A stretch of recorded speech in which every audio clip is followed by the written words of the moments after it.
What's going on, guys? Welcome back to another Game Time discussion. I'm Emery Cuzzy, sitting here with Cameron Selby, and we're going to be going over the Week 13 main slate and early and all kinds of stuff going on today. We love taking on that early only. We did really well on that in the last couple of weeks, so hopefully we can continue that. Do want to talk about the fact that we will have less games this week because we did have 3 on Thursday for Thanksgiving. And then, of course, yesterday we had, or 2 days ago, we had the Raiders and the Chiefs on Friday for the Black Friday game. That game, we should probably talk about the game a little bit before we get going because I think that the Chiefs just keep winning in ways that they shouldn't be, to say the least. And there's a lot of conspiracy by fans around the world that it's not realistic that they keep doing things like this. So There's a lot of Miami Hurricanes feel to them. The yeah, difference is I trust their coach and quarterback when it comes down to those game closing situations. And so you have to give a two-time defending champ the benefit of the doubt, even if they are in a close game, right. because every single Super Bowl that they have been in, they've been trailing by 10 points in the second half and even in the fourth quarter at times, and they still have won. Yeah. On most occasions, other than the Bucks game. So that's kind of the difference. It's an annoying way that they're winning because it doesn't feel like they should be as good as they are right now. That's why they have not been first place in our power rankings all season since it started, because they just have not been the best team. Yeah. They even have looked worse than 2 or 3 teams, but a lot of those teams don't have the consistency, and they are finding ways to Baltimore, prime example, team that could go toe to toe, but then they're losing close games to the Raiders and the Browns out of nowhere, and just kind of, but then they'll blow out the Bills. Right. But it's just kind of one of those things where Kansas City's just doing their thing in annoying ways, and a lot of spectators will be rooting against them if and when they make it to the Super Bowl, like we predicted. Yeah, I think that the big thing with them is just like finding ways to win is a good thing. The Bills, we appreciate y'all for not allowing them to continue to be undefeated because they don't look like a team that deserves to be undefeated. Right. But at the same time, like you said, you have to trust kind of the process with that team when especially when they do have a track record of being so good for so long. And I brought up the Hurricanes as an example just because if you've watched our college football content with Dusty and Emery, they've killed it this year with picks, talking, breaking down the slate. It's been a whole lot of fun to participate, but also watch and stuff like that. I got my first super dog. I freaking Outright. yeah, first freaking Yeah. super dog hits. Sorry, go ahead. My bad. No, you're Dustin's good. all He's probably been so close yeah, all season. freaking stupid. If you don't know what that is, basically a super dog is a 10-point plus dog, right? And so basically picking them to cover. He started out hot, I believe, 4 straight to start the year. Yeah, And I'm then like sick. I have and 3 then he's had losses. some bad breaks on, teams that were winning, and then all of a sudden gave up 4 touchdowns to not cover. But then he finally got that outright money dog or money line for a super dog. So congrats to him. He can take a chug to that. So, but yeah, going back to it, I mentioned the Hurricanes because we've been off them all year. They didn't feel like a team that deserved to be undefeated. Lo and behold, they got kicked out of the ACC title game yesterday. Yes. After a second loss. I also want to also bring up comparing Kansas City to Philly last year, which Philly, off a Super Bowl loss, start out, I believe, 10-1. Yeah. But it didn't feel like a good 10-1. But at the end of the day, I didn't trust the quarterback coach combination. And so when they started free falling, I didn't trust them to figure it out at the very end. And that's why they just kind of shit the bed against the Bucks, a very inferior team at the time. Yeah. In the playoffs. Kansas City, even if they do, not return to the Super Bowl or not win the Super Bowl outright, I don't feel like, you can count them out, even if they are not favored in the game. Because last year, every single game, wild card, divisional, championship, Super Bowl, they were underdogs. Right. And they won every game. And I picked them every game because of just trusting the process, essentially. Yeah, So, especially with the team, like you say, with the quarterback, the coach, and of course the supporting cast. Their defense has been so good for multiple years, so that kind of also. All right, so it says we're live. Let's see if it catches up on the stream itself real quick. Hey, if you're in the chat and you are on the stream, please tell us if it's working, because on our side, I'm moving. All right, yeah, you are good, perfect. You don't hear us all good? Yep. Everything? Yep. Y'all hear us? What's a live stream without technical issues, right? We're doing our best. YouTube is what we live stream on for the most part, and at times it can have its own issues. But today it was actually the computer, so hopefully we can keep that from happening again. But yeah, I don't even remember where we were. So let's. So we were essentially talking about just a recap of the Chiefs game and yeah. how whether or not they're fraudulent 10-1, 11-1 now. 11-1, yeah. So, but regardless, both of us picked Kansas City versus the Detroit Lions to represent this year's Super Bowl. I feel very, very strong about that pick at the very moment, considering both teams are far and away running away with the 1 seeds. Detroit's a little bit of a, I guess, in a tougher spot because they have so many teams close to them. I mean, obviously, Minnesota's only 1 game back in loss column. They play Packers on Thursday night, which will be a very fun slate to talk about on Thursday. But that one in general is going to be, if the Packers somehow win and get revenge on them, then they're 1 back in the loss column as well. Yeah. And all of a sudden, instead of dropping just to the 2 seed like Kansas City might, they drop to the 5 seed. You have to go on the road every single playoff game, which again, we talked about all year how Detroit only had 1 outdoor game the first 14 weeks of the season, and going on the road against Philly or, Green Bay or something of that nature is always tougher, especially when you don't know their sample size and how they can combat that. I think the best team in the NFL, like just by flow right now, is Philly. And they scare me the most to like challenge Detroit because I want Detroit to do well, but like Philly has looked so good every single week in the last, I guess, 6 weeks. So I think that they pose the biggest issue. But let's turn the picks on because there is a we have to talk about for Philadelphia. They'll be farther down. Real quick, Dusty did mention that the mic sounded a little different. Well, not sure if we selected the. Yeah, I didn't. Let me go fix it. Let me go try at least. No, not that. Dustin, does it sound like it's coming out of the camera? It's very distorted, or is it? Let's see. Yeah. Okay. Yeah. Like we have had before. Let me see if I can't change that because I don't know. Mid-show new things to happen, right? Yeah. So it's something. How was y'all's Thanksgiving? Talk to us about that. How full you are? Did you have to run 10 miles just to shave off that 6 pounds of turkey from Thursday? All that stuff. Yeah, both days when you had leftovers too? Yeah. All right, I don't know. Right. I hate myself after Thanksgiving. That's how I felt. Oh my goodness. I don't know where I can change that. Let me see.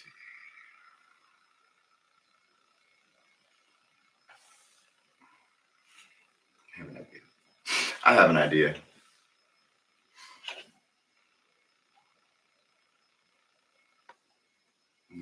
There.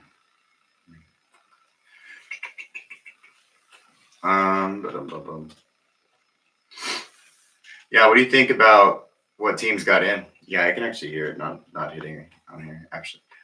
For college football, considering we were talking about Miami a little while ago and stuff, but just kind of reaction from the day as a whole. Yeah, I mean, considering we get Ohio State losing, very, very surprising. Yeah, that was an awful loss for. Yeah, it was for Ohio State. Their 4th straight. There was a lot of planting the flag fights. Yeah. Yesterday, I think there was 4. Texas had the opportunity to do so at the very end of the night, and I think I didn't really see a scuffle, so I'm assuming that didn't happen. No, they didn't, because Sark made sure that they didn't. Right. Which is good. That's what you should do, as the coach. It's public. Oh my goodness. Let me see. Can't edit it. Big fan of pepper spray. Yes, I saw that. That's crazy. With Ohio State's security pepper spraying Michigan when Ohio State was the aggressor with the whole scuffle. That was the whole thing. It won't let me change it, which is crazy. I feel like it would, but I just don't know how. So we're gonna switch over. Hold on. I can't leave. I don't think that was the problem. I can't end the stream, but I can leave the stream, right? Yeah. It's on.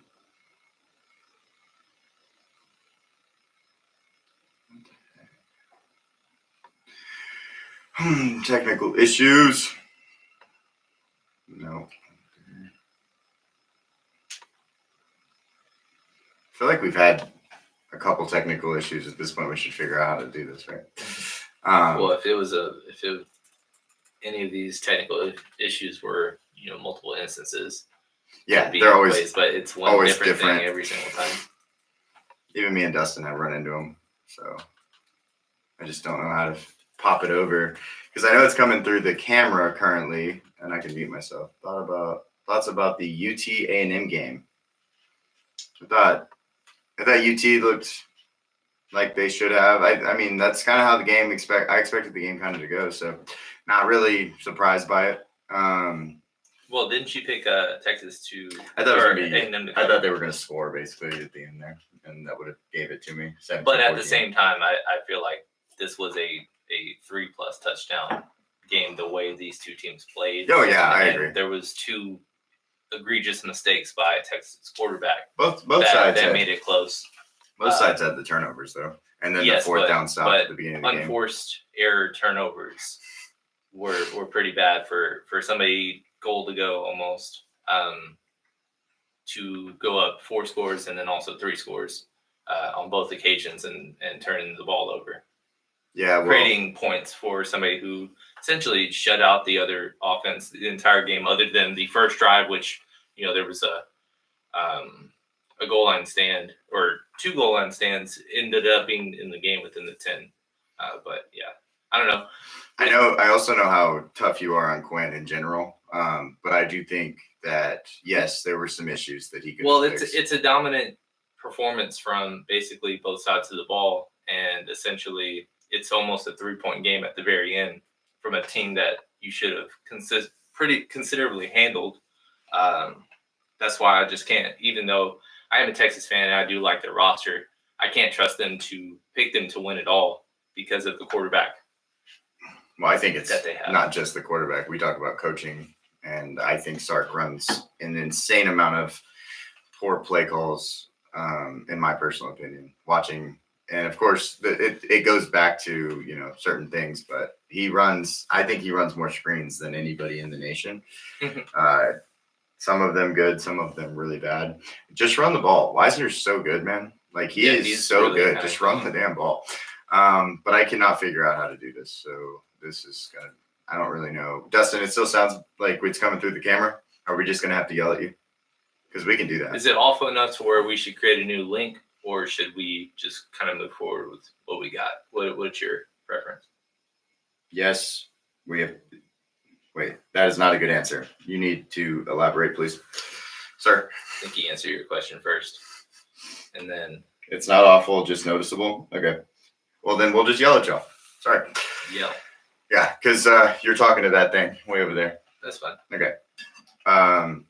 Don't ask multiple questions. Oh, well, no, sorry. All right, let's You're in for a rough stream then. We have a ton of questions to ask you guys. Let me share the screen. I hope you guys have a lot of questions to ask for them. We're getting close to the end of the regular season for fantasy season-long purposes. End of best ball regular season. We'll kind of give a quick update on that and what we're looking at for our best ball lines and stuff like that. But then also we got fun early on the slate. Afternoon only slate's really fun as well. And then Maine, it's 10 games. This is one of the last non-full slates of the year. Obviously, one more week of buys next week, and then we're off and running from there. Yep. Let me figure out why we're black. What is happening? Now we're good. Is it just It took a little bit to take, I guess. Oh, okay. All right, YouTube. Me and you are going to have a conversation later. But all right, so let's get into it, though. We did hit all 4 of the early games. I think it was pretty chalky, though. I mean, you had the Bears and Lions. Bears almost won that game, but the Lions were a 10-point favorite. Everybody picked Detroit. That makes a lot of sense. Cowboys against the Giants. I mean, they were playing Drew Lock or Tommy DeVito, whoever was going to start that game. Everybody kind of felt the same way on that one. And then the Packers in cold. We were right. Miami cannot play in the cold. I will say Tua did have 28 freaking fantasy points at the end of the game to salvage his day. That game made me sick, and I'll kind of give a quick tidbit about each one. And then obviously we talked a little bit about the the Raiders Chiefs game. Raiders Yeah. game. But Bears Lions, I think the best outcome, ironically, happened for the Bears. Yeah. And that is their coach is no longer their coach. From this point, after with the NFC being much tougher than it was, they are better than their record indicates. But being 4-7, all the losses that they had in the NFC in this losing streak, they had a really uphill battle just to maybe make the wild card. But they had the schedule to possibly do it if they could get through some of those tough games. And basically every single one of their divisional opponents, there was something at the end that essentially, cost them the game. Obviously, Green Bay blocked field goal. Minnesota, they came all the way back and then had the ball first in overtime, went 3 and out. And then obviously Detroit was getting blown out, came all the way back and should have won the game and did not. And so that's a brutal way to think about things. But Matt Eberflus just doesn't know what he's doing as a head coach. Sorry, Scott. And he just needed to go. And sometimes subtractions to have addition. I said that very badly, but addition by subtraction is the phrase. But essentially, that was the best outcome that could have happened. I don't know what's going to happen the rest of the season. Maybe they can kind of salvage to get back to 7-10, 8-9, kind of identical what they finished last year. But I like this team, this roster a lot going forward. They have a lot of work to do on the offensive line, but it was mainly a poorly coached team that needed to change. And this egregious botch at the end, where you barely get one play off in the last 33 seconds with the timeout in his back pocket. And don't kick the field goal and run out of time. And something had to change from that, especially when he tried to justify how it went down.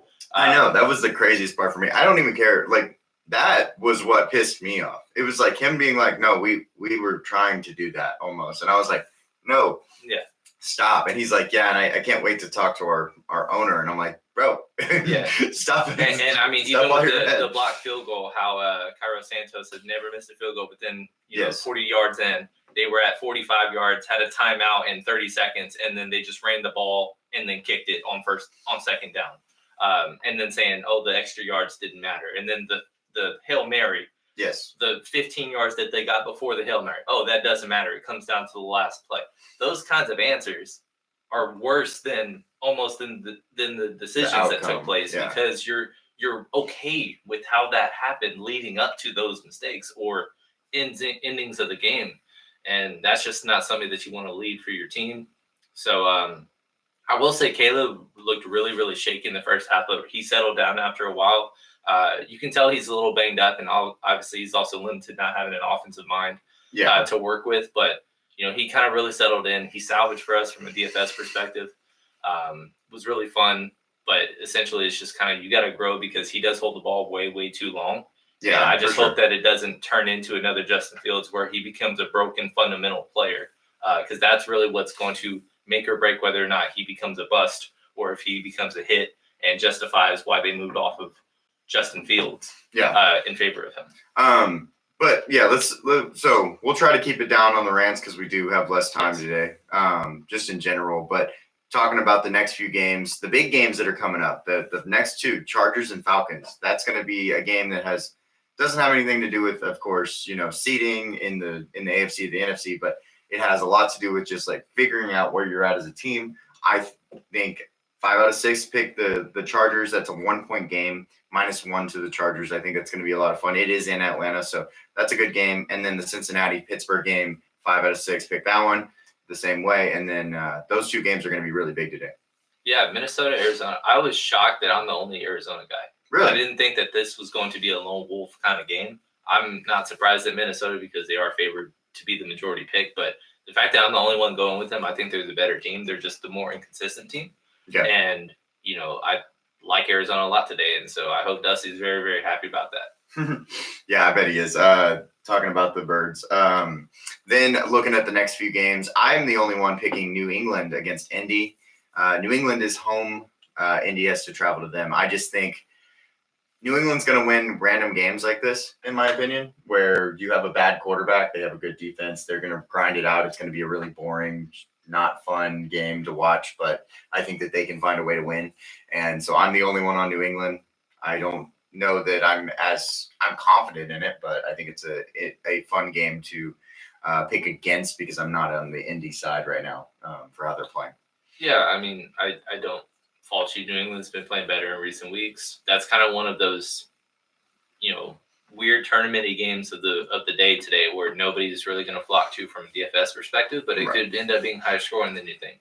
And then Seattle Jets, we have 2 Jets picks, which I am actually very surprised by because I'm done doing it. I'm just done trying to. It's a pick 'em. It's a pick 'em. So it is, but at least that it comes and it's in New York. I don't think I've been more wrong from a pick 'em on a weekly basis this year for a team than the Jets. Obviously, I need to go back and see what the record is, but it's got to be like 2-10 based on their wins and losses and how it kind of went about. But yeah, I just can't trust them anymore, even coming off a bye.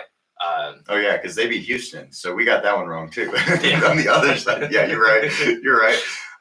And then looking at the next game, you got Washington across the board against the Titans at home. I don't think that that's scary. Washington has been playing worse. Titans did just beat a good team in Houston, so we'll see if that continues, basically, if they're on form or something like that.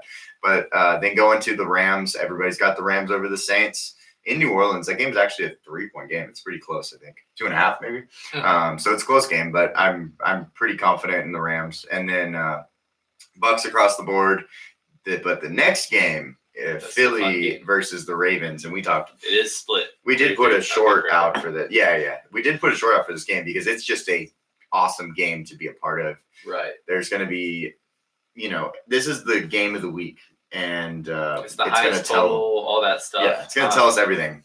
Yeah, and I just hope for a really fun game. There's going to be a lot of ownership in this game.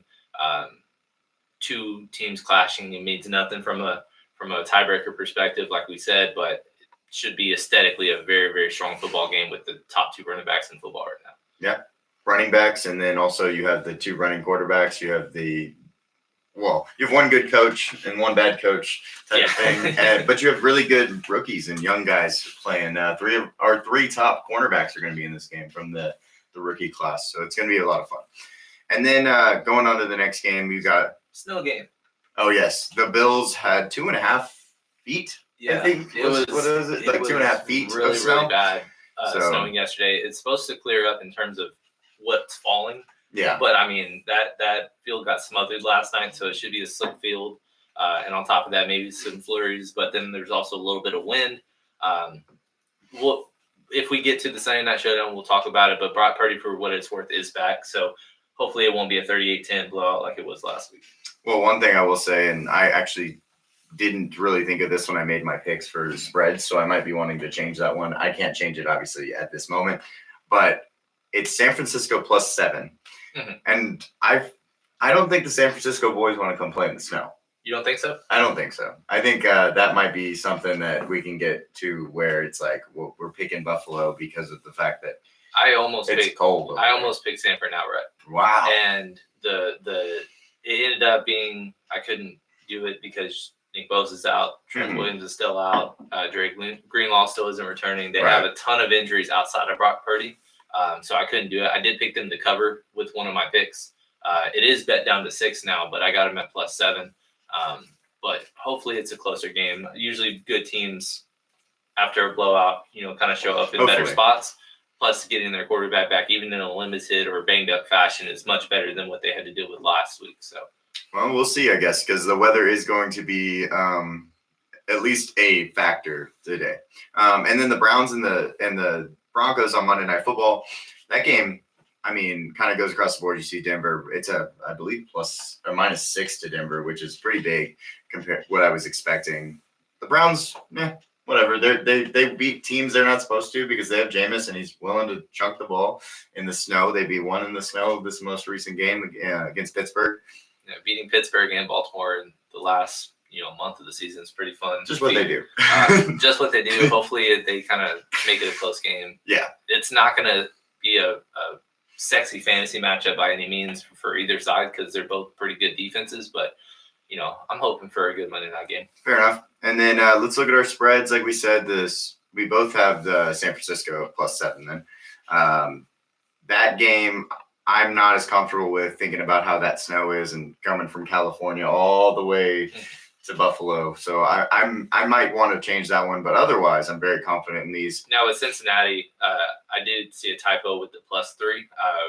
Sorry. Bet to -3. Are you still that's still a fine bet for you, or was that a mistake based on what I think I meant to put -3. Okay. I think just wanted to be sure. That's supposed to be because obviously if they were +3, that's a hammer today. But yeah, no, that was if they were -3. Usually when it's exactly 3, it's tougher to have a lean one way or the other. So that's the only question I did have for you. But you've been absolutely killing it once again. 36, 23, and 1. I'm above 500. Had another push last week. But yeah, if you've just been doing straight bets with these picks, it's been you're in the black this year so far. Oh yeah, for sure. You're making some money on these. Let's move over to DraftKings so we can get going because we are behind a little bit. Some technical issues, and we started at 9:15 today. So and so we also, I mean, I think it's better for a lot of people to get up. A lot of people show up at 10 o'clock when they get here, so it's okay. But we do have 10 in here, so we appreciate you guys spending your morning with us so far. Please like the stream if you haven't already. If you have yet to sub, we're really close to 200. Hopefully we can knock that this stream, but we will this week if we don't. But yeah, we appreciate you guys tuning in. We have our sit questions, last guys in, any kind of input on lines that we make, whether it's early, only, afternoon, main, whatever you got, throw it away and we'll answer. Yeah, the early only did not want to load, so we'll see if we can't get it to. Okay, that's fine. I just beat DraftKings being weird right now. And then also, if y'all have prize picks questions, we did get Sam last week had a prize picks question, and that worked out when we got that one.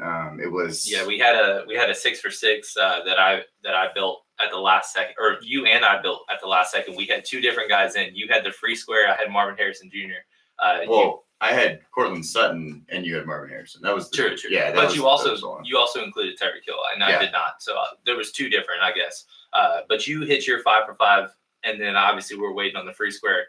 And then I was 5 for 5. Marvin Harrison Jr. scores a touchdown and is just inches out, and then he has 1 target the rest of the game, and that line falls short, which was very, very disappointing. They hate Marvin. I don't know what is up with that whole thing. I'm falling into that trap all over again today. Yeah, so he's too cheap, guys. He's too cheap, and his ownership is just nothing today.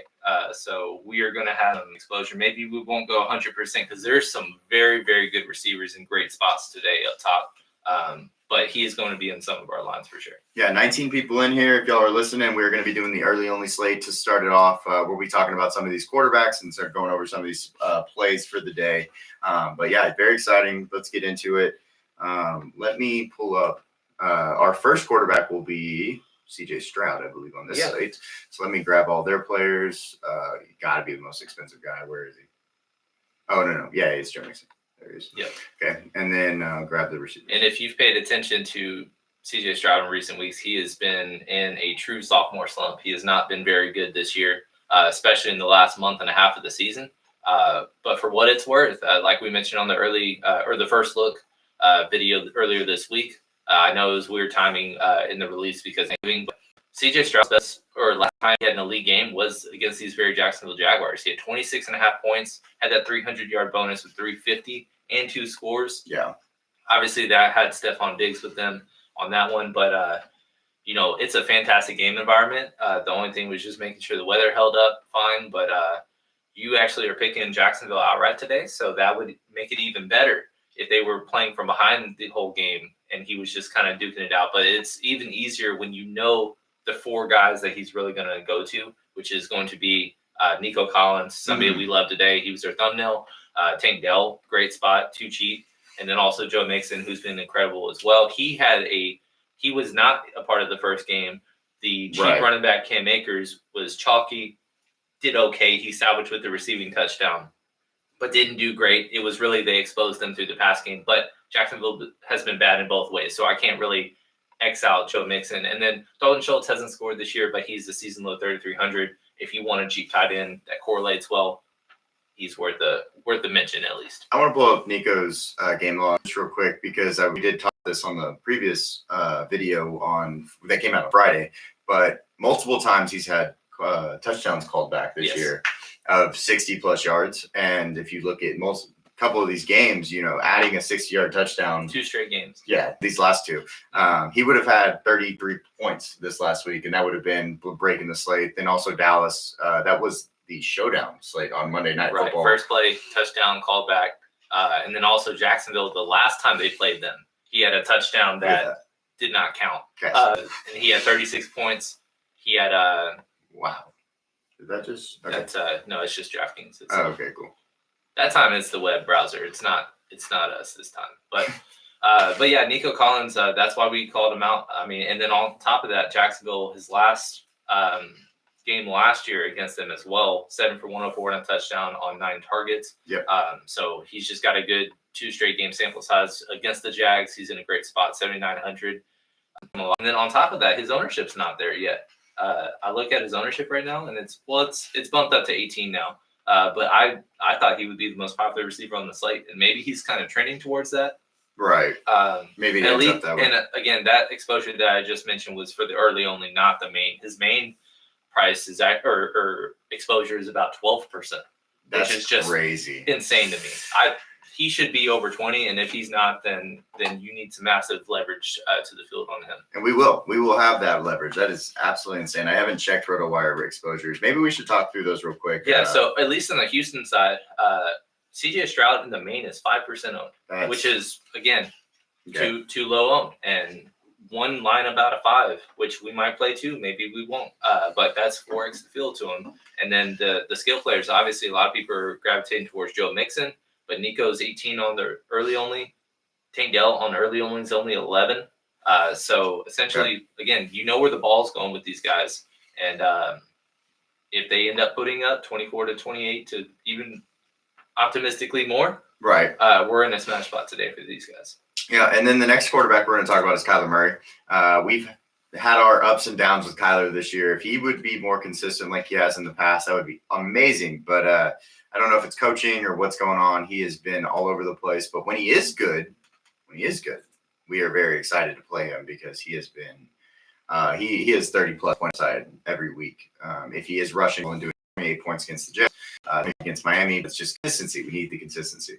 So right now, Kyler Murray, like Em said, the ceiling's there. The floor is just not. Last week we targeted him a little bit. There was some weather, and maybe we should have backed off a little bit more. I think we played one line with him, which I was fine with at the very end of the day.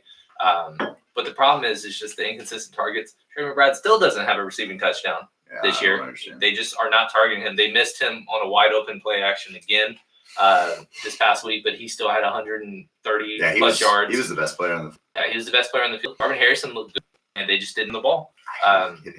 I just don't get his usage last against receivers this year, and it's not particularly close. He has those boom games, and a lot of times we like to target him when he's not highly owned. Mm-hmm. And right now he's like 6% owned on the main. On early only, he is less than 10%. So great bring back if you want to go the Minnesota route. I know Minnesota has some exposure as well.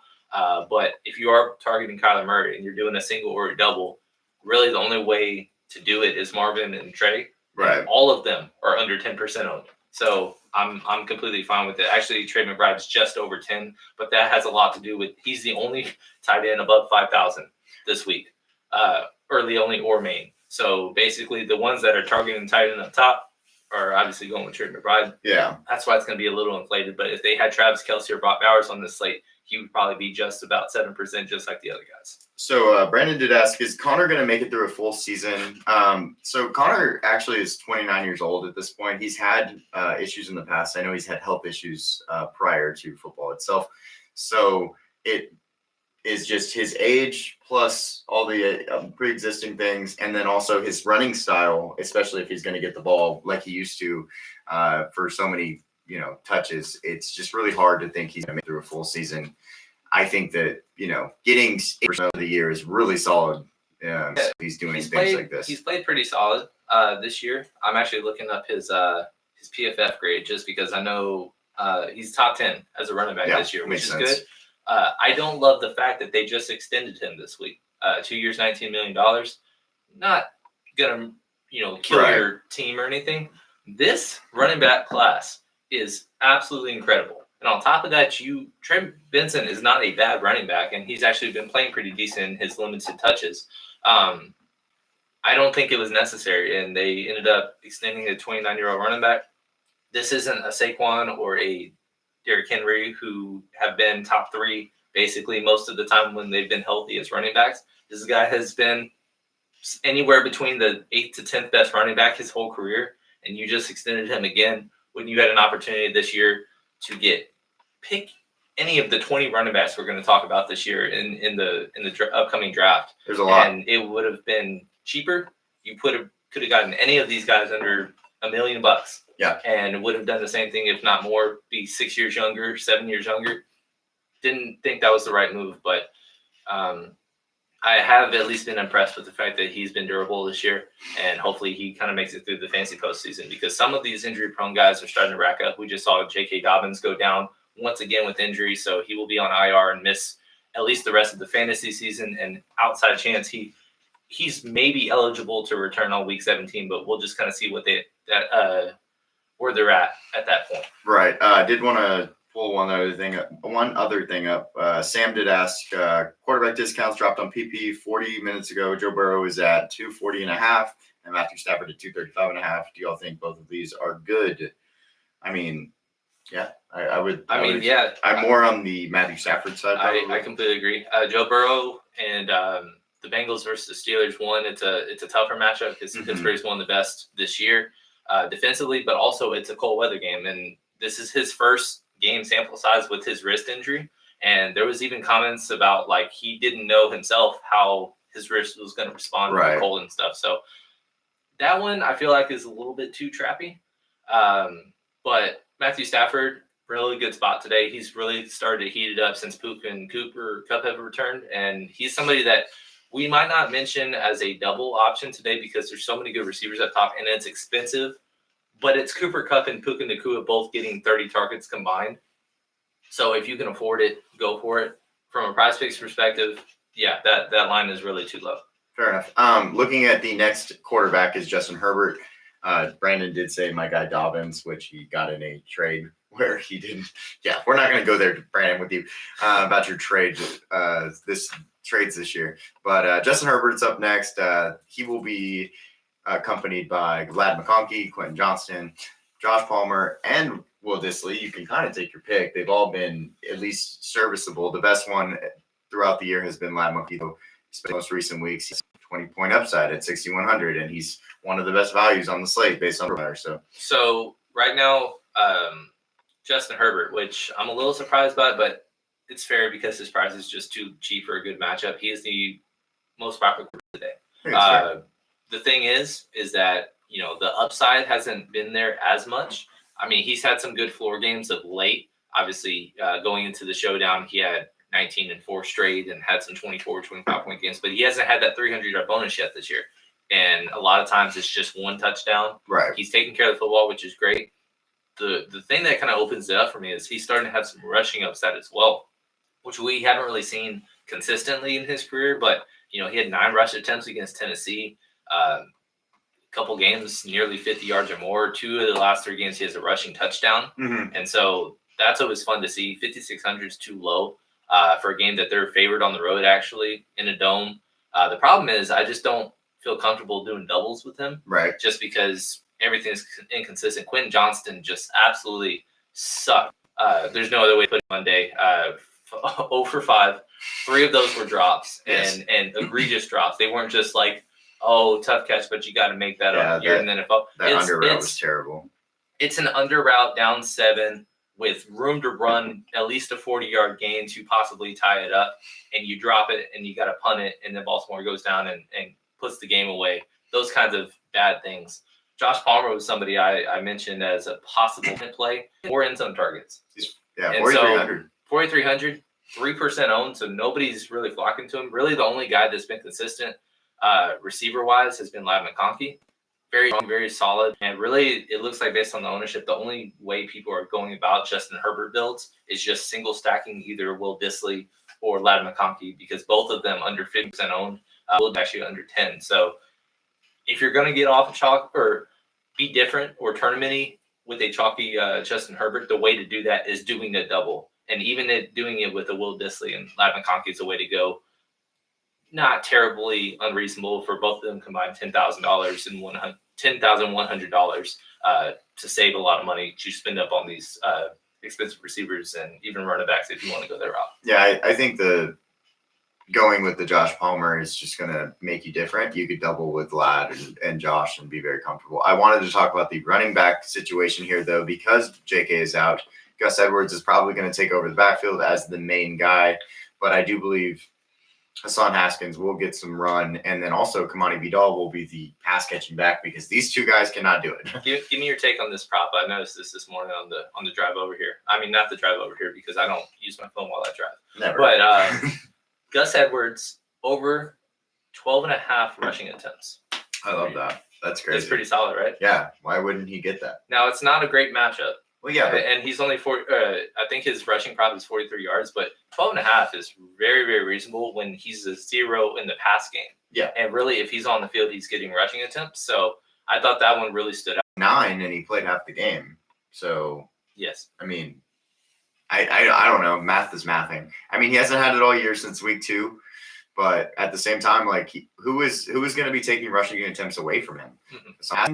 Well, they want to give him the ball because he is. Yeah, he's just been a special teamer and just kind of the guy that's interesting. And we're crossing our fingers that he finally works to come back out. I'm saying that wrong. Yeah. So, but essentially, his first touch in the NFL was a 40-yard touchdown, yes. Or 38-yard receiving touchdown against Denver, and then they just kind of used him sporadically. He was healthy scratch over the last couple of weeks since Gus Edwards returned. But he's the only one out of the 3 that has any kind of pass catching upside. Right. That really matters on DraftKings. And I think I'm using him as a wait and see. So I don't want to really expose myself to him. He's basically unowned, obviously being the 3rd highest projected running back. But I think he can overtake to get some of the more important touches in the pass game, 2-minute drill, all that stuff as we go into the fantasy postseason for season long.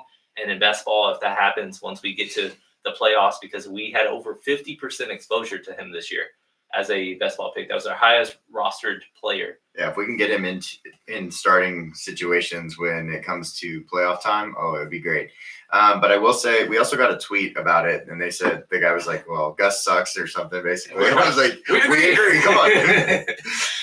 Come on. Brandon mentioned he likes Gus for over half a touchdown. Is that a pepper? I hope it's a pepper. If it's even money, I wouldn't take it at even. I wouldn't do it at even money, but obviously, if there's goal line work, if it's inside the 5, there's nobody that is faltering for him, I don't believe. Right. So from a role perspective, I completely agree. I'm actually pulling it up right now. It's 1.12x. So okay. I think I'm fine with it if you wanted to do that as a last piece. But I think I feel more comfortable just taking rushing attempts. Yeah, 12.5 seems way too low when I think they want to run the ball. Yeah. And he's the guy that will run the ball for them because that's, and we can all talk about whatever, but Greg Roman, that's his guy. Mm-hmm. That's his style of player. So that's what I think would happen.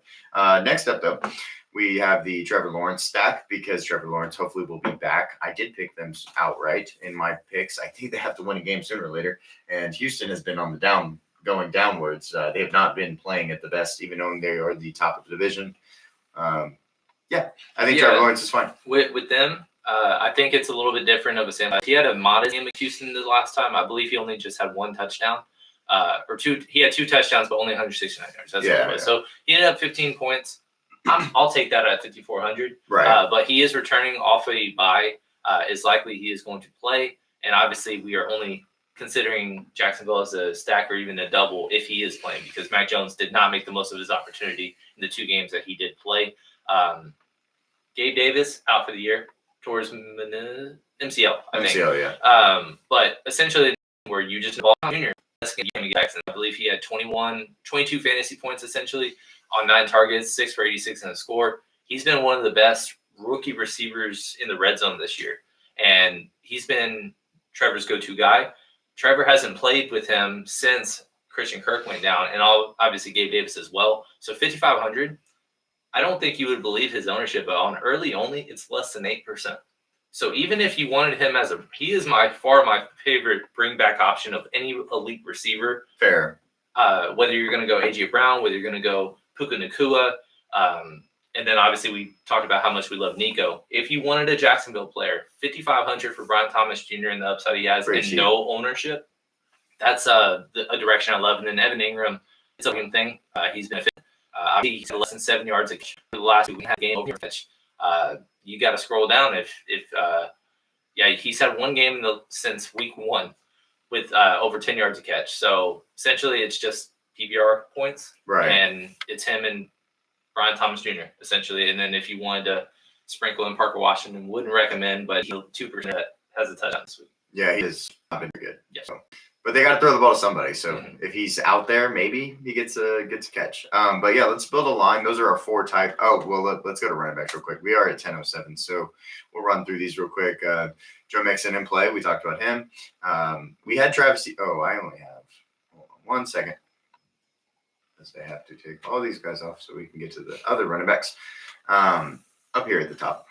You look at the guys up top. You got Bijan against the Chargers He's actually not priced too high where I think you can get to him, but my thing is I really liked him until I saw his exposure, and I don't love him being 28% owned. 28%. And this is early only. Obviously, we're talking, but a lot of the way that I kind of want to build today is expensive receivers, not expensive running backs. Fair. And so, if I'm going to go that route, I'm going to do maybe somebody in a better matchup. So, the Chargers gave up 140 yards to Derrick Henry, but it's also Derrick Henry / the Baltimore Ravens, which are really good at the rushing attack. Atlanta is always inconsistent. You don't know how much Bijan is going to have a workload. Obviously, he's very, very good. Recently, obviously did not return on about 10 points. That broke his streak of, I believe, 5 straight games of just killing it. I like him today. Yeah. He's a solid bring back if you wanted to go the Charger route. Mm-hmm. But the problem is a little expensive and not great matchup, and his ownership to me is just too high to warrant. Because if we were doing our 5 lineup builds, I would only want him max 1 out of 5, and that's underweight. Yeah. So yeah. Even Drake London's pulling 14% on main, which I think makes sense because of the price, but I don't know. I would rather probably get to Drake London at 6,500, I think, if I had to pick one of the two. Going on down, though, if you expect the game script of Indy's going to just blow them out, JT should be in your line, in my opinion. He's had all the volume and all the workload. Essentially, the problem is just either negative game script or he just hasn't scored the touchdown. He hasn't scored in 4 straight games. One of the games in recent weeks that we targeted him was Buffalo. He had 100 yards by the middle of the second quarter. He just got vultured by a Tyler Goodson touchdown. Mm-hmm. And then they just kind of were playing catch up and didn't really give him the ball at the goal line like we wanted him to, but still had a solid return of 17. But since then, Minnesota, the Jets, and the Lions, all tough matchups. Detroit had been worse this year against running backs, and we thought maybe get some exposure to him. We ended up not, but obviously he had a dud, and that largely was because they were down 3 scores the entire game. Yep. 6,900 though, reasonable price tag if you are going to think that is the game script. Then going on, Aaron Jones is in the player bring back. He's just been fed. So get some because I think he's a $5 running back today. Actually, there's not many $5 running backs, and he is one of them. Yeah. He scares me just because of and it's not from a performance. It's not from a matchup. It's just I don't know if I can get to him today, and it's just. The price is modest. And when the price is modest, you're afraid to get to him, but it's a great matchup. That's always kind of scary. Everybody between 6,200 to about 6,800 is normally really hard to get to on every slate. You look back on the slates. Those are normally the hardest spots to get to, but those are sometimes guys that are $5 running backs. We have another $5 pair. We have another pair of $5 running backs at both 6,200 and 6,100 between Chase Brown, who will be the most rostered player on every slate today because he is just too cheap. And I tried to think stuff out of him and trying to get from the talk. It's just I'm not from the talk. I can't. The problem is there's not many guys on the slate that have upside of 80+% of the snaps, and then wide receiver 3+ target. Right. And so it's not a great matchup, but look at the targets: 5, 11, 7. 35 plus yards in each one. He had a receiving touchdown, his lowest receiving work, and he also had a 100-yard bonus in that game as well. I mean, he's getting 30 touches essentially, averaging 30 touches over the last 3 weeks, and they're coming off a bye. I don't think that bye is going to make Khalil Herbert, based on the way he's played, eat into a ton of his workload. So 6,200 for a favorite today. He is chalky. It's hard to get off him based on his price. Yeah, Brandon Tedesco pops off for Minnesota today. I will say Justin Jefferson's always an option to do that. That's not really a hard take. TJ Hawkinson, we will talk about in a minute. He is a little bit underpriced. I do like him today. And then, of course, Aaron Jones is probably the main guy that I would think just pops off and has a great day. I would rank them. So here's the thing, because we can't ignore Jordan Addison because he just went off for 160 last week. Right. And he has the same matchup as Justin Jefferson. So if Justin has a chance to go off, Jordan does as well for being 5,300. All of them are between 16 and 10% ownership on the early only. I probably would rank them TJ, Aaron Jones, Justin Jefferson, and Jordan Addison. That's fair. I think I have him flipped at the top, but that's it. Yeah. I think Aaron Jones on top, but that's it. The main thing is just TJ being 4,400 is just way too cheap, and he had a 100-yard game. He's really kind of just getting more and more of a workload, ramping up from his injury. Aaron Jones, I like his upside today a lot. And then Justin Jefferson, he's ranked that low mainly because I prefer Nico over him, right. AJ Brown over him, Puka Nacua over him. And so if he's my fourth favorite receiver up top, it's hard to force him in when I'm trying to do two of those guys. Yeah, for sure. You can't do three. I tried. I really did on my drive that I was not driving on the way over here. I don't mind him as a tournament play today, but it's not like his ownership's so low owned that you're going to have massive leverage to the field. Fair. But then going over back to running backs, Ramondre Stevenson at home. Too cheap. He's a 4.5 box running back this week. So, yeah, he's just too cheap at 5,900 going up against a 29th ranked Indianapolis Colts. They have not been able to stop anybody in the run game. So he just makes a lot of sense. Less than 9% owned. Great tournament play. Last guy in if you could get there. Yep. And then looking at the stream, let's see. Oh, some cheap guys. Jeremy McNichols, the backup for Washington. When he gets some run, he does okay. Yeah. So we got to talk about him. We did gloss a little bit over Brian Robinson, but Austin Eckler. I said no, he was you didn't say him, but we didn't talk about him much. But Austin Eckler, for what it's worth, IR due to his second concussion. Problem is, it's not a great matchup. Brian Robinson, I thought when he went down basically on his first, we had a lot of exposure. Oh yeah, because it looked really bad. He did return, but then he ended just the rest of the game, so he did not return value based on his price. Obviously, with only 7 touches last week, he had a dud. Tough to get to today. I know it's a great matchup. If it's season long, start him. Yes. Because he's got a solid floor. I just don't know if the upside's there. And then also, even though he is playing based on an ankle injury, he may not have the 20-touch upside that we were accustomed to seeing when Austin Eckler was down earlier in the season. Yeah, absolutely. And then Jeremy McNichols is his backup. That's what we're getting at. He's a tournament play, but he's in the pool just because when he has played with the starters, he does come in and he can get some runs. So we'll see if his 5,300 or 5,400 is worth it. I don't know that I'm going to be getting to him at all though today. Just wanted to add. Yeah, quarterbacks. And then one last one was just Gus Edwards. Wanted to mention because he's too cheap at 4,300. We had a Gus Edwards question earlier about his prop. Just wanted to mention because we're not going to be able to get away from him at that price today. No, yeah. Need that man McNichols to come through. You're starting him in season long, Brandon. You must have had an injury still projected to like DK Dobbins, to J.K. Dobbins. But let's go ahead and start building. What do you want to start with? What's your favorite quarterback on this slate? Yes. Because there's a lot of ways to go this week, and you don't have to stitch up at quarterback. So. CJ Stroud? Yeah. All right, so we're going to do a double with CJ. Yes.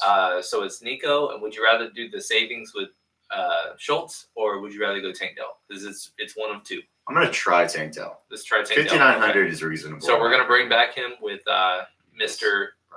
Brian Thomas. Yeah. Now, defense. Do you have a defense? Cheap defense. Well, for what it's worth, it's a pick 'em for the Jets. There's a lot of people picking them today. So if you believe that they can outright beat Seattle in a cold weather game, 2,500 is reasonable. Same thing with the Patriots. You're picking them outright today. Yeah. So maybe that's who you might side with. And the Colts are going to be the chalkiest one, obviously against New England. I say close your eyes and pick a cheap defense. So let's look at some ownership real quick. Give me some numbers. Yeah, Colts 40%, not touching that. Arizona Cardinals, the second highest owned at $2,400. Yeah, and then New England. And then New England. I'd say between the Jets and the Patriots, but the Jets being 3% owned is kind of why I might lean with them. But what are your thoughts on that? They're actually 8% owned on Maine. Okay. So I would probably, I mean, it doesn't matter either way. They're both 2,500. Well, just leave it as a placeholder, and yeah, we'll figure it out later. Running back. I got to put Chase Brown in. That's fair. I don't know how much we're going to get of him on Maine. Probably 3 to 4 shares, maybe even 5. But if we're doing it early on this slate, I don't think you can avoid him. Yeah. Do you want a Pittsburgh player, or do you just want to? No, he could be a standalone. Okay. And then other running back that you want to get to, I really think Aaron Jones is a fun guy to get to here, because then you can bring it back with like Trey McBride. Are we gonna have the money for that though? I don't know. It's gonna be close. Because then I can put Gus Edwards in, and it makes everything okay. We can try. I don't know if that we have no money, but put in Aaron Jones. What's math? Oh yeah, we don't have money. Damn. How much does he cost? Oh, 58. TJ would be the answer then. Mm-hmm. Yeah, go. So put in TJ then, and take out Aaron Jones. And put in Gus. Put in Gus. Gus Bus. I have an idea. Gus Bus. Put 69. in. How about Marvin Harrison as the last guy in? Wow. As a bring back to TJ. And then leaving money on the board? Well, we can spend up to defense if we want, or we can maneuver around at the flex spot, or we can get up from Gus Edwards. Maybe. The computer is having an issue, but we are going to just keep plugging away until we can't anymore. It might also go down again. Please tell me though if you can hear me differently through these mics. I think it should have fixed the. I can hear it through my ears better a little bit. So can you? Okay. Yeah. I wondered if that was going to help. Maybe we'll get an answer from one of the guys though. Hey, the audio sounds better. Thanks. That's a good sign. Thanks, Dustin. Let me get to resharing this bad boy, because we've had our own set of issues today, but we're gonna keep going. Let me grab it real quick. Where were we? Oh, we were talking about our lineup that is not current. That's fine. I know exactly what we had. So, all right, let's share this one. All right. So we had CJ, and we had the double of the receivers with the bring back of Brian. Yep. Let me grab Nico 5,900. Tank Dell. Brian's 55. Didn't have a tight end. We had a running back though. Who was it? Chase Brown. Yeah, he's too cheap. We had Gus, or that's fine. Cheap defense. We had Gus 43. All right. Hawk, and then we were debating with the last guy in, and right. I suggested Marvin Harrison as a correlation with TJ Hawkinson. We had 900 to play with, and we were debating on whether we wanted to do that or not. Oh, looks good. The stream looks better, actually. Funny Diversity. Enough. Well, we're just gonna figure it out here, guys. Yes, thank you, Brandon. I appreciate it. Hey, Brandon, the stream is back. Yes, Dustin. I don't know. So if we went Marvin Harrison, we'd be at $900 left over. I don't know if I think that this is super cash build. It's not. But I mean, we could make a cash build after this, anyways. But yeah, I don't hate this line. I think it's a solid line. Let me pull these two. And is there another tight end that you're just like, I need to play him on main? I mean, on early only. He's got to get in my line. Trey McBride was somebody worth mentioning.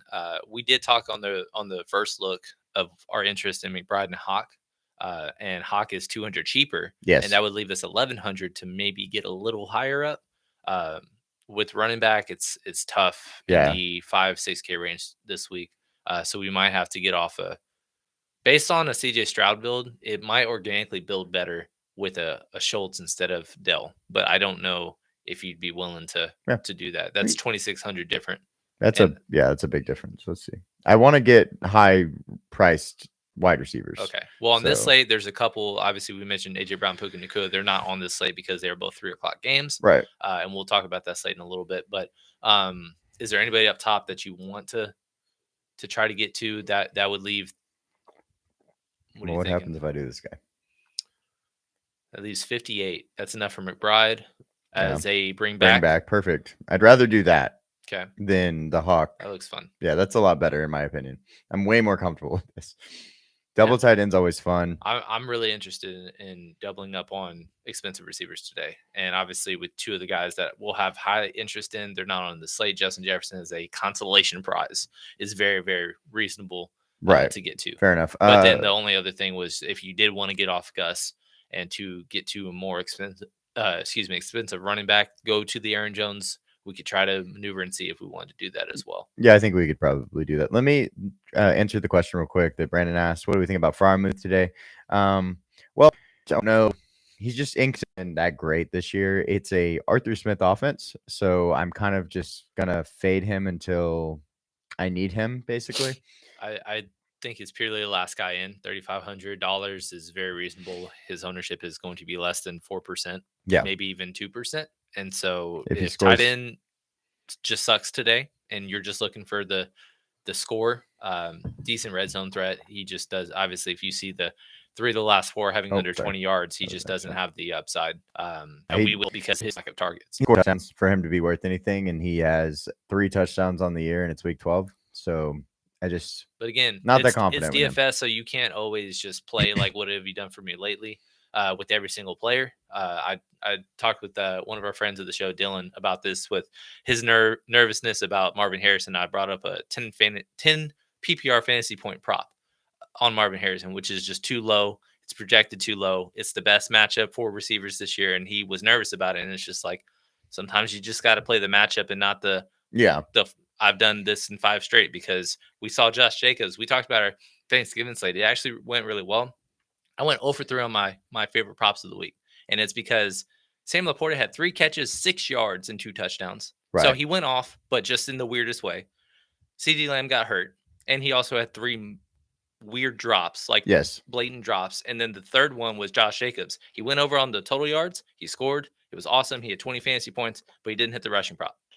So I hit on 2 of the 3 guys, at least, but just in different ways. With Marvin Harrison Jr., it's just one of those where it's uncomfortable, but it's a great matchup, and that's why I wanted to ride with it. Fair enough. One thing I will say, Nick asked Gus Edwards with question marks. I think he probably just got here, but we have been talking about Gus Edwards a little bit. He is one of the guys we are going to be getting to because of the price. He makes everything easier. He is 15.8% on this early only slate, which I think is actually kind of low compared to what I expected for his price. Because if you do want to get up to wide receiver, I would just be careful of just putting all. If you're going to build multiple lines, especially in main, I would be careful of just putting all Gus Edwards lines together because of the fact that his just upside. I don't know if he has the 100-yard upside today that we've seen as in spot starts before with Baltimore. If you do think that, cool. But you can get overweight to him with just 2 out of 5 lines. Right. And I think I would be comfortable just staying there and forcing yourself to not get overexposed to him, because he's the type of running back that can let you down if they're for some reason playing from behind. And he's going to have the workload that, like Jonathan Taylor did, where he has 11 carries for 30 yards. Yeah. I will also say, like, if you're playing him in, if you had J.K. Dobbins and you picked up Gus Edwards in like regular fantasy, like he's not a bad play. He'll probably get you, 9 points or so. I don't think he'll catch any passes. This is the real problem. Yeah. So if you're in a PPR league, that's going to hurt. But if he does get the touchdown that we've been talking about, he will be worth it, and he'll probably pay off for his you. Upside today is getting 23 carries and hitting the 100-yard bonus and scoring. That's his upside. He doesn't have the 15 carries, 5 targets, a touchdown. Exactly. And getting a floor of 15 from that outside of scoring. Up some props. Brandon in the chat did mention he did like the pepper of Gus Edwards to score, and I brought up the rushing it to 12.5 just seems too low. I think that'll probably get boosted by at least half or even 1 as we get closer to the lock. Yeah, for sure. And then moving over, let's share the tab real quick and go to the afternoon slate. Finishing up on that early only slate. We did like that lineup. We are going to have to make less lineups because we are a little bit behind. But talking about this slate, first guy on the board. I mean, you could talk about both of these guys in this Baltimore Philly game. Lamar Jackson is in MVP form. Actually, I do have a question. Who is your MVP right now if you had to pick one? Saquon Barkley. Okay, fair enough. I was just wondering. It's just he's on pace to break a rushing record that's held for 40 years now. And even though it's an extra game and a technicality, the fact that, we're still 40 years later and hasn't really been that close. Yep. Other than, a couple guys clips in 2,000 yards, mentioning Chris Johnson in 2009, and then Derrick Henry one Right. year as well. But it really hasn't come close because he had 2,100. He's just been the guy, and that's why I kind of feel that way. Okay. I think somebody that is undervalued on the MVP voting slate is Josh Allen, based on what he's been able to do with the team that we expected him to have, Right. being 9-2 and stuff like that. But that's another story. I was just Completely wondering. agree. I think everybody's top four should be, something along the lines of Lamar Jackson, Mhm. Josh Allen, Saquon Barkley. You want to throw in a Jared Goff Fair. because he's been incredible outside of one game that he won anyways. Yeah. 5 interception just- game they won. It's just those are really the big four to me, and it's not really close after that. Fair. That's just kind of how I feel about it. But it's literally going to be a weekly change the rest of the way. It's that close to me. So it just depends. I mean, Lamar wasn't even close to being the MVP favorite. It was actually Brock Purdy and Dak. Yes. And last year, Lamar just went on a tear in December and won his second MVP. And he had pretty modest stats. He's had a much better year this year than he did last year. And he still might not win the MVP just based on last year. Just nobody really stuck out until the very end. I feel the same way about how this one is going to end. Fair enough. Looking at this slate, though, let's start with the first quarterback we're going to talk about. It's Jalen Hurts with Saquon, bringing it up, and then AJ Brown. I believe. I don't know. Have you gotten any word on There's Devontae? pessimism that he's going to play, or that he isn't going to play. Okay. So I'm going to build my lines with anticipation that he will not. Yeah. And that's what makes me feel even stronger about AJ Brown. Fair enough. If you want to put in Dallas Goedert as the second guy, he didn't perform well last week in a tougher matchup, but 4,300 for a guy who get the second targets. Yeah. That's kind of what I want to lean. He's before that game had 3 of the 4 with double-digit 50 points in the one game. That's one he went out in the first quarter with the injury. Yeah, and then AJ Brown. Well, let's pull Jalen Hurts. He's really good for a stretch there because he had so many rushing touchdowns. Yeah. He has had, I don't even know how many. All of them. Shit. Yeah. He steals all of Saquon's touchdowns on the tush push. If Saquon had these touchdowns, he would be the runaway candidate for MVP. But looking at this, of course, Jalen Hurts has upside of 30 plus points on any given week. The problem is that he just, it's annoying to stack him because he just doesn't have the pass attempts. He hasn't had more than 30 pass attempts since week 4. And that was again that they were trailing for most of the game. But since then, they've just been blowing people out. Yeah. That's been a bad thing. And then also typically they've just kind of been running him and Saquon into the ground. So AJ Brown as a single completely fine with Jalen. And if you wanted to do, because it's a 3-game small slate, put in Dallas Goedert as a secondary option, I would go that route. I probably, if you're thinking main, would just stay with the single and be fine with it. I agree with that. Looking at Saquon's merge, because he has been so good, he had 49.2 points, at least 36 in 3 of the 4. But he does have some duds, and that's something we talked about. We got to stop fading Saquon on small slates. Well, the problem is last week it was Saquon or Derrick Henry. You couldn't really fit both, and we chose Derrick Henry, and he had 140 yards, and he just didn't score, and Saquon went for 50. So we just, it didn't work out once again. But sometimes in DFS, you just have to make this guy or that guy decisions. And, if Derrick Henry, if you told me that he went for 203 touchdowns and Saquon went for 5 points or let's say 10 because he's having a killer year, I wouldn't have faulted you because Derrick Henry's actually had the better floor. Right. Saquon has had the better ceiling, but I wouldn't have faulted you or been shocked if that happened. Well, and another thing is, I think we were on the Jalen Hurts was our quarterback this round. So it was hard to say, well, let's put 4 Eagles in there. Well, you would have been right. So would have been right with 4 Eagles. Let's go over to the next guy. It's going to be Baker Mayfield. Yes. He is just killing it. And I love Baker. He is so much fun to watch. I put both running backs in there, even knowing we're not going to really get to the second one. Mike Evans. You might be feeling weird about how I propose our afternoon lineup to go if you don't think that, but but going forward though, Sterling Shepard, if you want to throw in Jalen McMillan, he hasn't really been playing well, and he's off an injury, but he's cheap, so oh well. Kate Auden went down 1,000 after his first dud in like a month. He said the ball up 3 to what she was, but he had 1 catch, 30 yards, but he had multiple 20-point games. The receivers aren't really stepping up, so it's essentially running backs and and Mike Evans. Yeah, Mike Evans is the guy that's going to get a Baker stack. You go Mike Evans in in a running back, which is something we proposed on the early look on this slate. But Mike Evans is the guy. If he's open, or if he's not open, Baker's still going to throw them the ball. So Right. if, Yeah. And from a snap perspective, usually you see for most teams having 1 to 2 receivers with high snap counts and everybody splitting.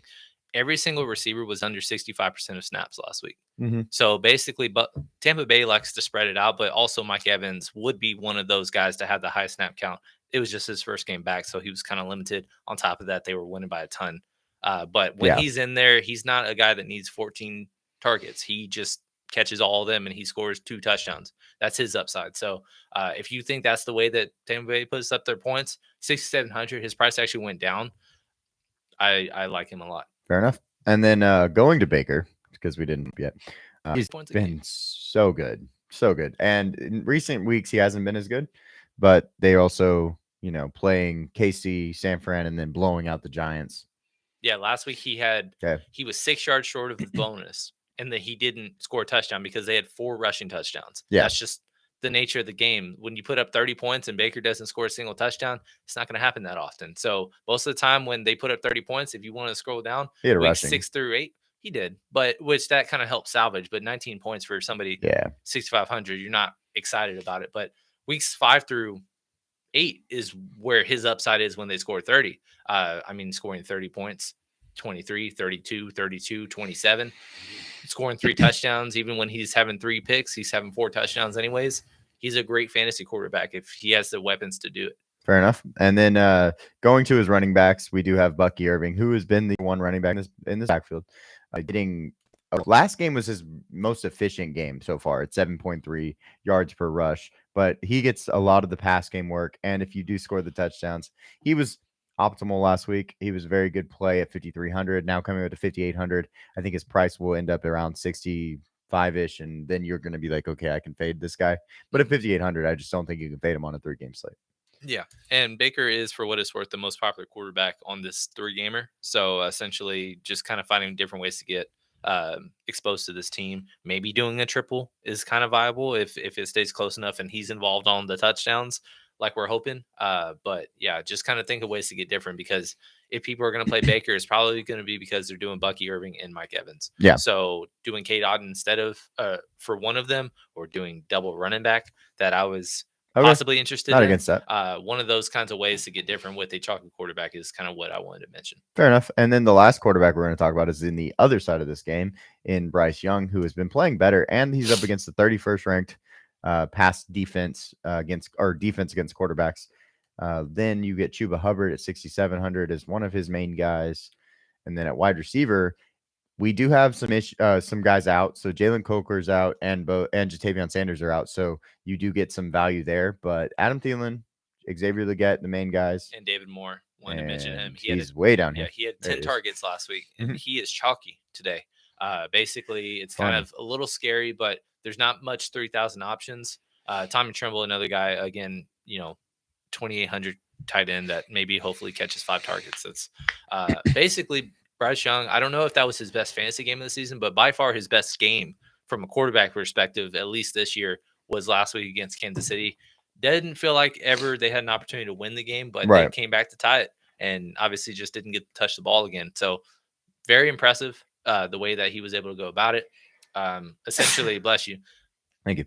Being able to do a double stack, I don't know if you would do a double including Chuba, Fair. But doing Bryce Young and receiver and tight end, or 2 receivers, leaves a lot of money on the table to spend elsewhere. Yeah. And there's easy bringbacks on Tampa Bay really that you're going to get comfortable with. And nobody's really on Bryce Young today. 4,700 14% in the afternoon, but it's a 3-gamer, so it's kind of low. Say what you were going to say. I was going to say 4,700. That just feels way too cheap. I know that Brandon also says that it's super cheap for him to not get any ownership against one of the worst defenses against. I think he's less than 6% on main. He's 14 organically because nobody's really playing. Which this is also incorrect, because there's no chance in hell Stafford's going to be 2.5% owned against the Saints. Because he might be one of my favorites as well. The problem is just who he's going to, and it's really expensive to do the double with Matthew Stafford. But yeah, Bryce Young, 4,700. He's showing us the highest value on RotoWire right now at nearly 3x, 13.84 projected. You don't need much. And so doing just as a puke single stack is different enough to be able to afford other things. And like I said, I want to get to a lot of expensive shit today. Yeah. So he's one way that makes it easy to do that. Fair enough. And then let's talk about some. I don't know if there's any running backs that we haven't talked about actually. So let's see. Oh, Kyron and never mind. There's a lot of running backs. Let me get back. Well, I mean, it's Saquon and Derrick Henry, both of them bottom 10 matchups. Yeah. But they're also matchup proof running backs. So it just kind of the kind of double-edged sword with this is that there's so many good receivers, even on the three game slate with Puka, Cooper Kupp, AJ Brown, and even Mike Evans we just mentioned, and then that's pretty much it for the studs on the 3-gamer. But being able to afford a couple of those, you're not able to get to these expensive guys. Right. So it's making the decision whether you're going to go with the Barkley / Derrick Henry or you're going to go spinning receiver up top. The matchups are there for the receivers. It just depends on if you want to go that route. Yeah, let's talk about though the other game that we haven't even gotten to with the Rams in New Orleans. That's the one that you were saying you got to spend up to. Well, what about this? Just kind of too cheap for what he can do. He's too cheap, but he also just for some reason recently they just have not thrown him the ball. You saw in weeks 8 through 10, he had 2 games with 6 targets plus, and then he just had no targets in back-to-back games in solid matchups. And then also he hasn't scored, he did punch one in against Philly, but he scored under 13 points in 4 straight. So his ownership is still pretty high. Yeah, that's what I was going to say. It's 41%. Alvin Kamara, the other guy on the other side of the game, he gets the target. So he's more PPR / DraftKings friendly. 5.20 a game. He's also coming off a couple inefficient duds. Right. And back-to-back, or what, he hasn't scored in a long time, actually. Since week 6 is the last time he punched one in.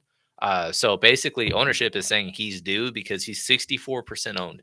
So it's really hard with both of these guys who are not playing their best football or not having the most fantasy output that we've seen this season, both be the 2 chalkiest running backs. That's kind of a weird direction that people are kind of flocking to right now. They're both top 5 on Maine also. Alvin Kamara being 28% owned. Tough.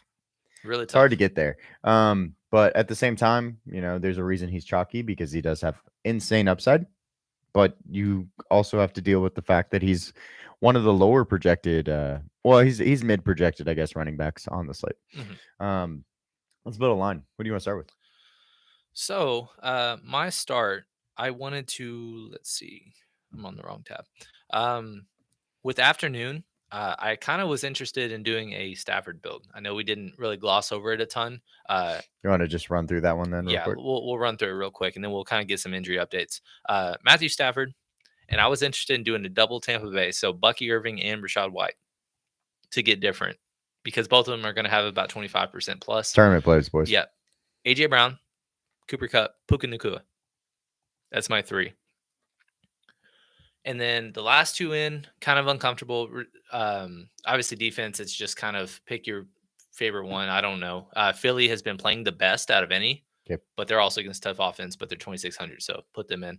And then Tommy Tremble as a one guy in as a tournament play.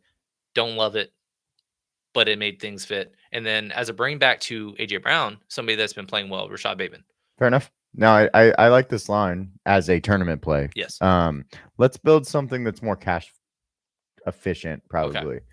I think that, the cash quarterback's probably Baker, right? Yes, I would. He's north of 40% right now. So doing a Mike Evans, a probably Bucky, is the way to do it.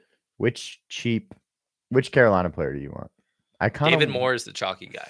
Okay. He's 35. Kind of helps save a little bit.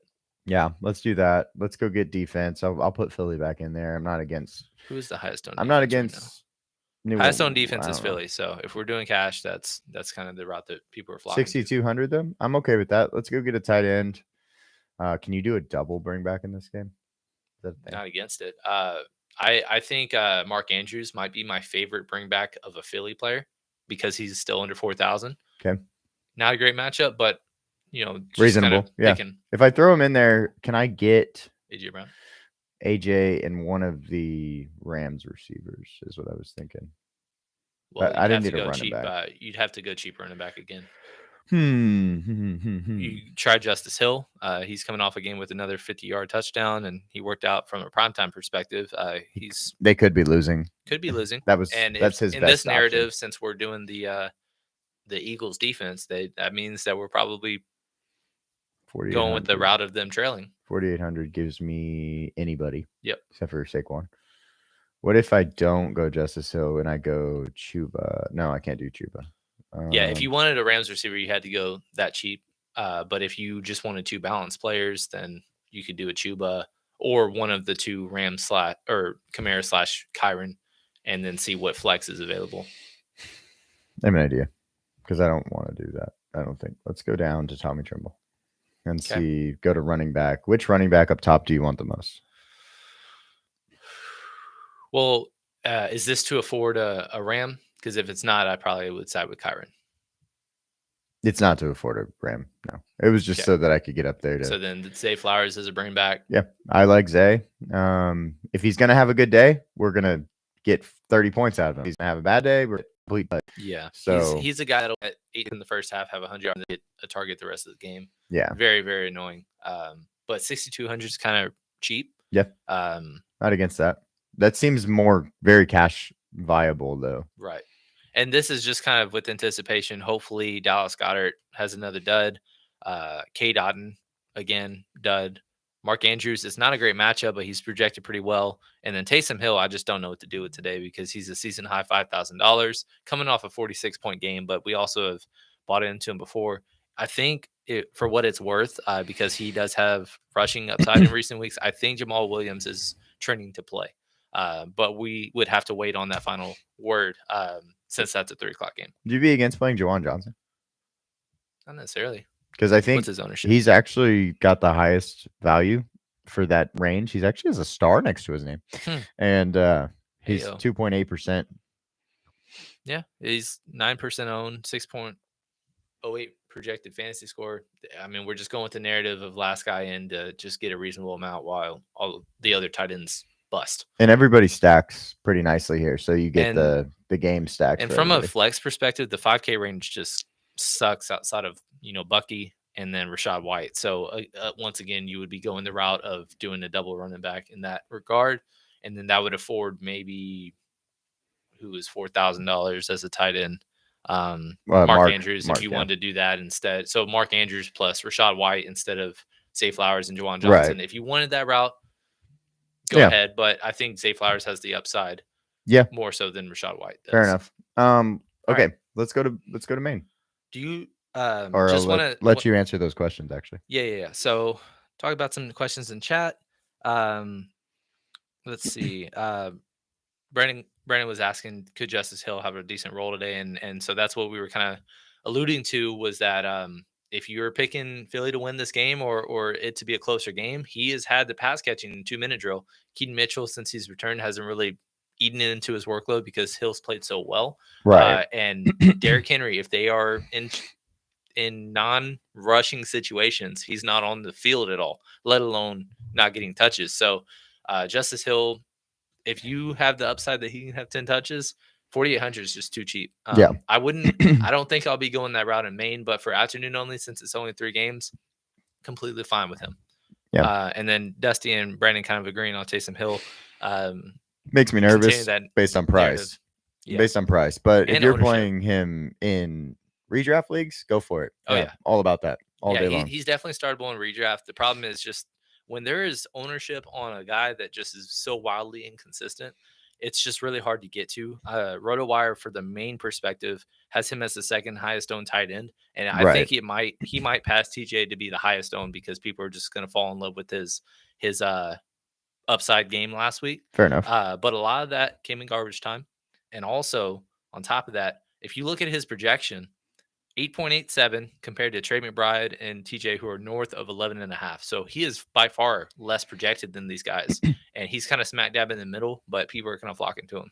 Yep. Okay, let's talk about injury report. Yeah.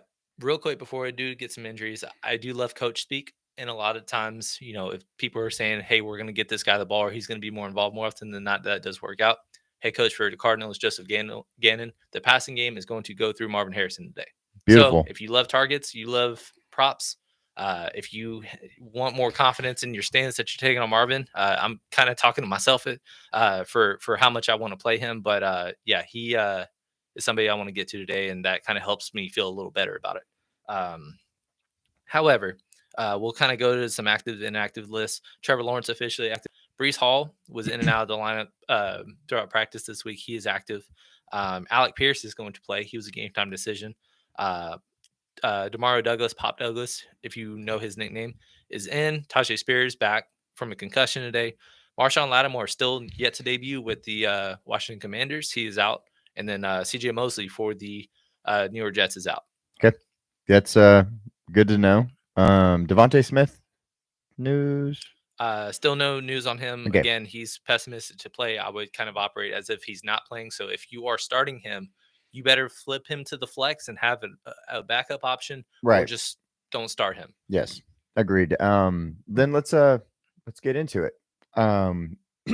Here for Maine, which quarterback do you want to play the most? Which guys are the guys that you want to get in your lines? Let's see. So right now, let me do a refresh just so we can See if look at the updated Roto exposures. Usually Roto is sharpest on the main ownership anyways. Justin Fields still showing us the highest owned. The second highest owned is Anthony Richardson. And I bet you it's as a standalone play because, well, at the same time, I know Josh Downs is out. So that kind of gives a bump to Michael Pittman. But Michael Pittman and him have just not really meshed. Fair. He did have his best game of the season last week, but he's also still nursing a back injury. So kind of tough to have confidence in. If you want to go that route, I would just max doing one as a single stack. And so that's Alec Pierce, AD Mitchell, or Michael Pittman could all be those guys, but it's just straight up boom bust. But I would be even fine doing a stackless Anthony Richardson if you wanted to do that route. Or you could just pick New England outright. Yep.